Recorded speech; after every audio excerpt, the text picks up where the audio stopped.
we're going to take Teddy and teach him how to stay at a distance and to down at a distance. He will do both close up, but at any kind of distance he won't do that. So we're going to utilize a long line. We're utilizing a slip chain. Are we? No, we've got that on his collar. Yeah, we'll just use his collar for now. I don't think we need a slip chain because we're not going to be in any high stress situations. So first I want to make sure that he's lying down immediately on command, so that we're communicating very well at that level.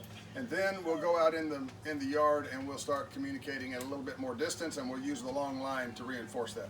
Teddy, down. Good boy. Okay, come on. Good. Down.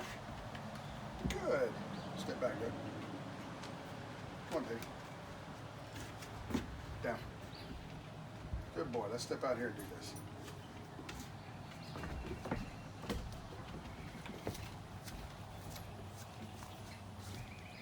Down. Good boy. Good dog. Good boy. Come on. Down. Good. Stay.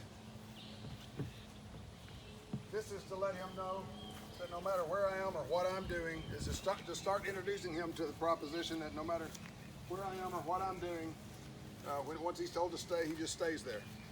All right, come on, Teddy. Down. Good boy. Come on. Good. Down. Good boy. That's a good dog. That's a good boy, Teddy. All right, come on. Down. Good boy. Good boy. Okay. Okay, you can stop that one.